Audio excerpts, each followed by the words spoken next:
이번 36번째 편은 EPR 논문 내용의 주요 요지를 설명하겠습니다. EPR 논문은 성공적인 이론의 기준으로 정확하고 완전해야 한다고 제시합니다.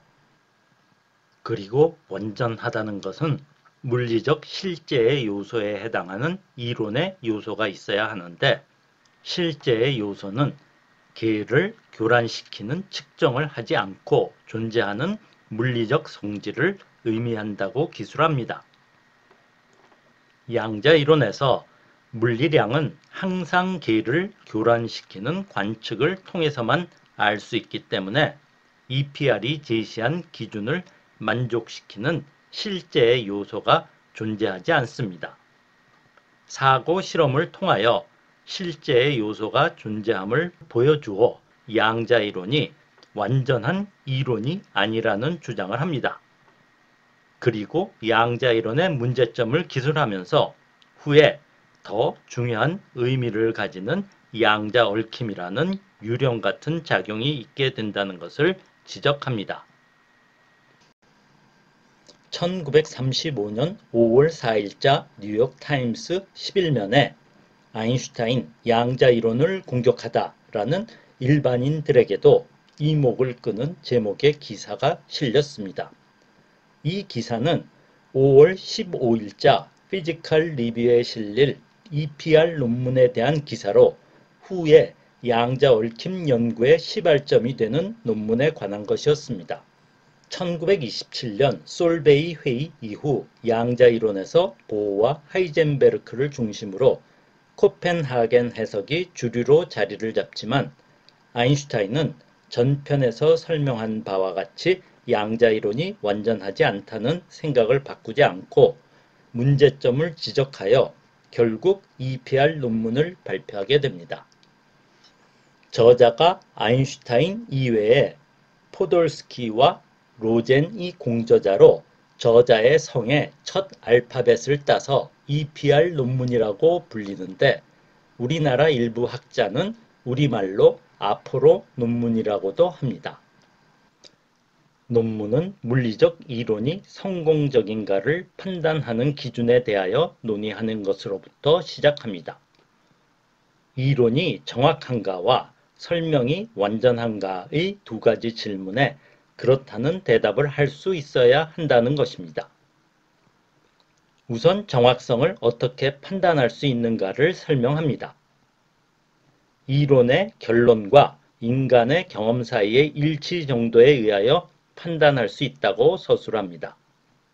여기서 경험은 실험과 측정 형태로 취하는 것을 말합니다. 두 번째, 완전성을 물리적 실제의 모든 요소는 물리적 이론 내에 대응하는 개념, 즉 이론의 요소를 가져야 한다고 기술합니다.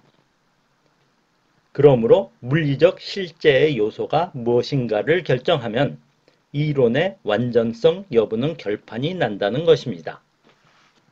첫 번째 정확성의 조건은 양자이론은 물론 모든 이론은 실험실에 행해지는 측정을 만족하였기 때문에 항상 정확했고 양자이론도 이것을 만족시킵니다. 그러나 이것만으로 부족하고 두 번째의 완전성을 만족시켜야 한다는 것입니다. 그러면 실제의 요소가 무엇인가를 기술해야 합니다. 이것을 위해 아인슈타인이 약간의 편법을 사용한 것입니다. 인류 문명의 역사에서 수많은 자연 철학자들이 실제는 무엇인가를 논의하였고, 이는 과학의 문제라기보다 철학적 문제입니다. 아인슈타인은 골치 아픈 철학적 문제를 건드리지 않고 논의하고자 하는 바를 명확하게 하기 위하여 실제의 요소라 할 수 있는 합리적 기준을 제시합니다. 이 기준은 계를 교란시키지 않고 물리량의 값을 확실하게, 즉 확률이 1이 되게 예측할 수 있다면 그런 물리량에 대응하는 실제의 요소가 존재한다 라고 서술합니다. 아인슈타인은 이러한 실제의 요소가 존재한다는 것을 증명하여 양자 이론은 불완전하다는 것을 말하고 싶어 한 것입니다. 양자 이론에서 물리량은 항상 계를 교란시키는 관측을 통해서만 알 수 있기 때문에 EPR이 제시한 기준을 만족시키는 실제의 요소가 존재하지 않습니다. EPR 논문은 논쟁을 양자 이론의 내부적 일관성 문제에서 실제의 본질과 이론의 역할로 옮겨가도록 만들기 위한 것이었습니다. 아인슈타인의 EPR에서의 질문은 다음과 같다고 할 수 있습니다. 어떤 계의 정확한 위치를 측정할 수 없다는 사실이 그 계가 분명한 위치를 가지고 있지 않다는 것인가? 입니다. 코펜하겐 해석은 측정을 하지 않았을 때 위치를 가지고 있지 않고 이것은 자연의 원리라고 하는 것입니다. 아인슈타인은 실제의 요소가 있다는 것을 EPR 논문에서 사고 실험을 통하여 기술합니다. A와 B 두 입자가 짧은 상호작용을 하고 반대 방향으로 날아갑니다. 불확정성 원리에 의하면 A와 B의 각각 입자의 위치와 운동량을 동시에 정확하게 측정하는 것은 불가능합니다. 그러나 두 입자의 전체 운동량과 입자 사이의 거리는 동시에 정확하게 측정이 가능합니다. 그리고 A와 B는 상당히 멀리 떨어지면서 반대로 날아가고 있는데 A에 대하여 위치 또는 운동량을 측정한다고 하면 이 측정 행위가 B에 영향을 줄 수는 없을 것입니다. 그런데 A의 운동량을 측정하면 운동량 보전 법칙에 의하여 B의 정확한 운동량을 알 수 있고 입자를 교란시키지 않고 알게 된 B의 운동량은 실제의 요소에 해당합니다.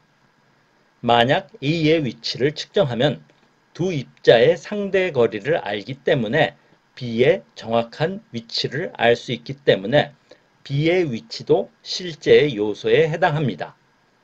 따라서 B의 운동량과 위치는 실제의 요소가 될 수 있는데 불확정성 원리에 의하여 둘을 동시에 정확하게 측정할 수 없는 양자 이론의 요소로 존재하지 않더라도 실제의 요소로는 존재하기 때문에 양자 이론은 불완전하다고 주장합니다. 그리고 떨어진 A와 B 입자에서 A는 위치를 정확하게 측정하여 B의 위치를 예측하고 B는 운동량을 정확하게 측정하여 A의 운동량을 예측하면 불확정성 원리에 의하여 A와 B 각 입자의 위치와 운동량을 동시에 정확하게 측정하지 못하더라도 A와 B는 각각 정확한 위치와 운동량을 갖고 있다는 것입니다. 이 사고 실험을 더 깊이 생각해보면 양자 이론은 더 황당한 결론을 얻게 됩니다. B 입자의 위치 또는 운동량 중에 어느 것이 실제의 요소인가를 결정하는 것은 아주 멀리 떨어져 있는 A 입자의 위치 또는 운동량 중에 어느 것을 측정하는가에 따르게 됩니다. 양자 이론에서 개개 입자의 불확정성 원리를 적용한다면 위치와 운동량의 두 요소는 동시에 실제의 요소가 되지 못합니다. 서로 연관된 후 멀리 떨어져 있는 입자 사이에는 어느 한쪽 입자의 어떤 성질을 측정하는가에 따라 다른 쪽 입자의 성질 중에 실제의 요소가 결정된다는 이상한 결과를 보이는 것입니다. 즉 위치를 측정하면 다른 쪽 입자는 위치가 실제의 요소가 되고 운동량을 측정하면 운동량이 실제의 요소가 되는 서로 멀리 떨어진 두 입자의 한쪽 입자의 어떤 성질을 측정한가에 의하여 다른 입자의 실제의 요소가 순식간에 정해지는 이상한 현상이 벌어집니다. 이를 아인슈타인은 빛의 속도보다도 빠르게 정보가 교환되는 유령 같은 작용이라고 불렀습니다.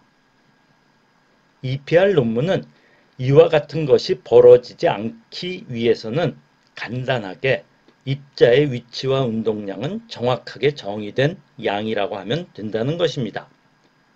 이 논문은 다음과 같이 결론을 맺습니다. 파동함수는 물리적 실제를 완전하게 서술하지 못한다. 그렇다면 완전한 서술은 존재하는가? 우리는 그러한 이론이 분명히 존재한다고 믿는다.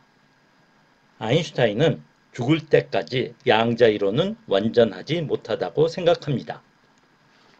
아인슈타인은 미국에 와서 영어에 서툴렀기에 논문은 포돌스키가 작성하고 매끄럽지 못한 부분이 있어 아인슈타인은 유감을 표명합니다.